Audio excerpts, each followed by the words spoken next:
Bismillahirrahmanirrahim. Assalamualaikum warahmatullahi wabarakatuh. Waalaikumsalam warahmatullahi wabarakatuh. Alhamdulillah, alhamdulillahilladzi hamdan katsiran thayyiban mubarakan fi kama yuhibbu rabbuna wa yarda. Allahumma shalli ala sayyidina Muhammad wa ala ali sayyidina Muhammad.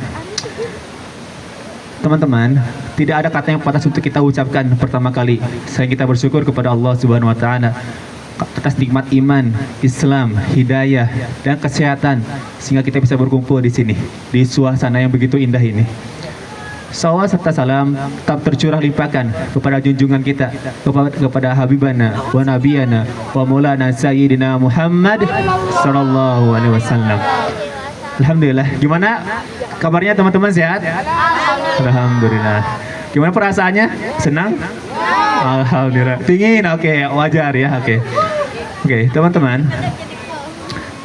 Begitu banyak nikmat ya yang kita harus syukuri. Begitu banyak perasaan yang harus kita utarakan, yaitu kebahagiaan berupa rasa syukur. Gimana perasaannya ketika dari perjalanan dari jauh ke sini?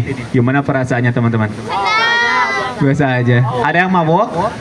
Ada yang muntah? Alhamdulillah.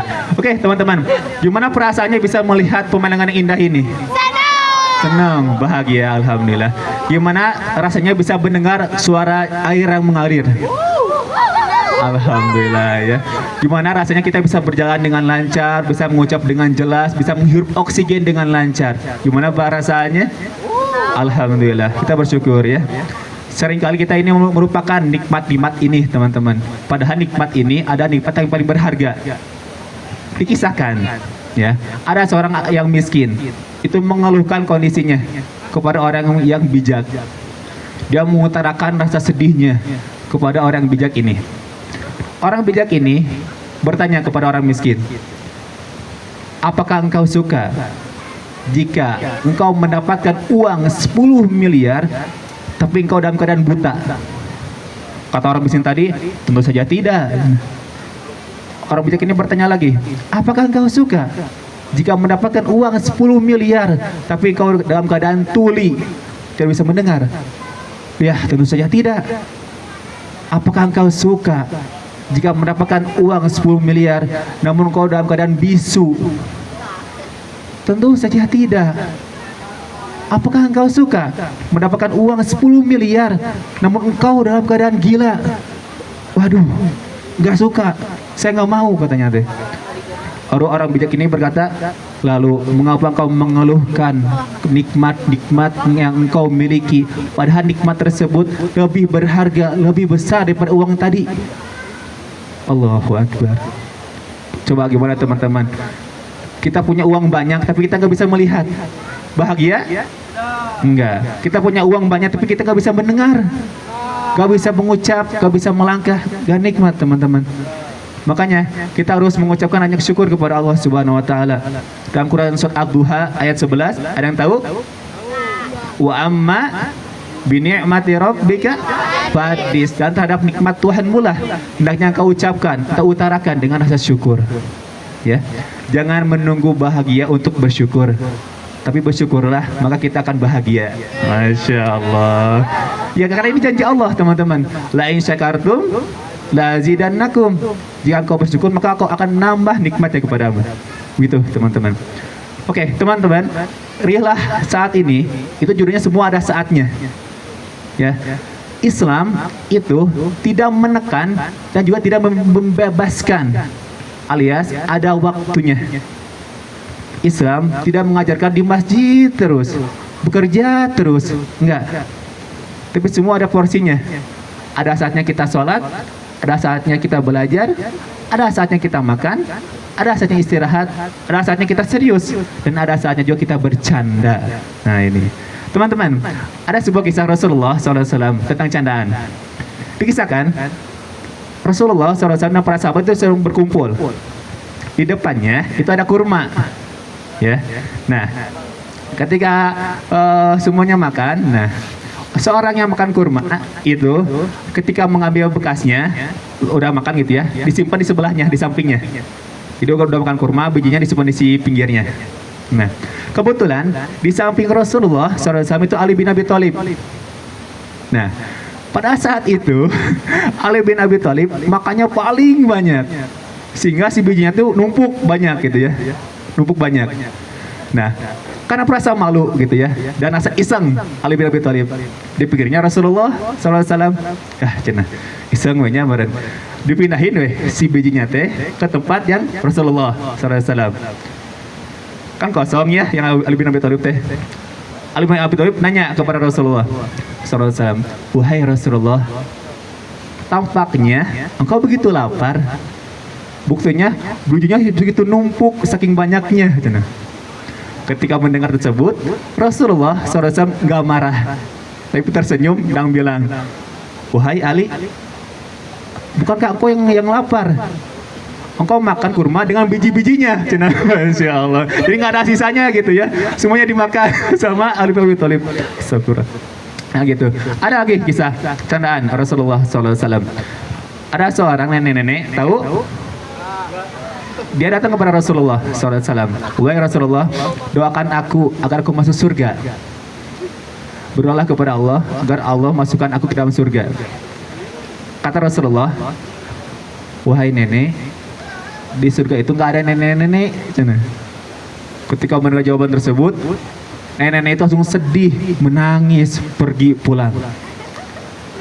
Ketika mendengar cerita tersebut, Rasulullah SAW bilang, tolong sampaikan kepada nenek tersebut bahwa di surga itu nggak ada nenek-nenek karena semuanya pasti muda. Nah gitu.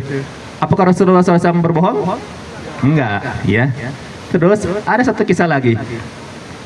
Pada saat itu seorang laki-laki datang kepada Rasulullah SAW. Wahai Rasulullah, aku meminta unta tunggangan buat barang-barang aku ini. Kata Rasulullah SAW, oh ya boleh, pakai aja anak unta itu, anak unta itu, ya. Kemudian si laki ini bingung, wahai Rasulullah, anak unta, apakah bisa? Bagaimana dengan barang-barangku, anak unta, Kata Rasulullah SAW, wahai fulan, bukankah unta-unta ini adalah anak-anak unta? Paham teman-teman? Paham? Jadi semua unta ini punya ayah, punya ibu, otomatis dia seorang anak gitu ya. Nah gitu. Itu Rasulullah SAW. Ya. Ada waktunya beliau serius aja. Bahkan pernah dikisahkan waktu sholat sampai bengkak kakinya. Namun juga beliau juga bercanda. Dan sebaik-baik contoh ada Rasulullah SAW. Laqad kana lakum fi Rasulillahi uswatun hasanah. Quran surat Al-Ahzab ayat 21. Ya, makanya teman-teman, semua ada waktunya, semua ada saatnya. Gak selamanya kita serius, gak selamanya kita bercanda. Semua ada porsinya. Makanya pernah dikisahkan Salman Al-Farisi, seorang yang dari Persia, sahabat Rasulullah SAW, yang punya ide brilian membuat parit, di saat perang Khandaq. Itu dipersaudarakan oleh Abu Darda. Ketika Salman Al-Farisi datang ke rumah Abu Darda, membuka pintunya, ternyata istrinya Abu Darda pakaiannya lusuh, nggak benar, nggak layak pakai. Salman Al-Farisi ini bertanya, wahai Ummu Darda, ada apa dengan engkau? Kata Ummu Darda, istrinya Abu Darda, saudaramu, maksudnya Abu Darda, itu udah nggak butuh dunia lagi. Ketika beberapa lama kemudian, datanglah Abu Darda. Ketika bertemu sama Al-Farisi, bertegur sapa, berbicara sebentar, pergi ke dapur, ngambil makanan, dan dihidangkan kepada Salman Al-Farisi. Ketika dihidangkan, bilang Abu Darda, wahai saudaraku, ini makanan, silakan dimakan. Aku tidak makan, karena aku sedang berpuasa. Salman Al-Farisi bilang, enggak, aku nggak akan makan sebelum kamu ikut makan. Baiklah, akhirnya makannya berdua teh. Akhirnya Abu Darda nggak puasa pada saat itu. Ketika malam menjelang, Abu Darda pas sepertiga malam bangun untuk sholat tahajud. Tapi Salman Al-Farisi itu bilang, Abu Darda tidurlah dulu. Tidur ya Abu Darda teh. Kemudian beberapa menit kemudian bangun lagi Abu Darda. mau sholat lagi. Ketahuan sama-sama Farizi. Wahai Abu Darda, tidurlah dulu. Tidur ya Abu Darda teh.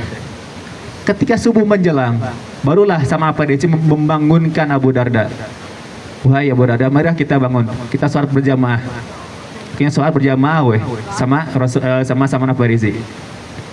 Ketika sudah sholat berjamaah, Salman Al-Farisi bilang ke Abu Darda, wahai Abu Darda, Allah punya hak yang harus engkau tunaikan. Keluargamu punya hak yang harus kamu berikan. Tubuhmu punya hak yang harus kamu tunaikan. Tunaikanlah, lakukanlah sesuatu dengan sesuai porsinya, sesuai haknya. Setelah dinasihati, Abu Darda kemudian pergi ke Rasulullah SAW, menceritakan keadaannya. Kita bersama-sama Al-Farisi.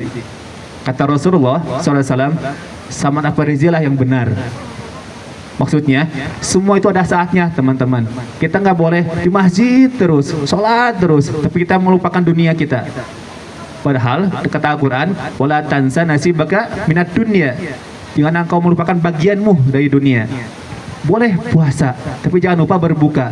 Boleh sholat, tapi jangan lupa istirahat. Boleh makan, tapi jangan lupa untuk berbagi juga. Pokoknya semua harus ada saatnya. Paham teman-teman? Oke, semoga sharing yang pada pagi ini bisa bermanfaat, bisa mencerahkan, bisa membuka pikiran kita. Mungkin itu yang bisa Ainda sampaikan. Wallahu muwaffiq ila aqwamit thoriq. Assalamualaikum warahmatullahi wabarakatuh.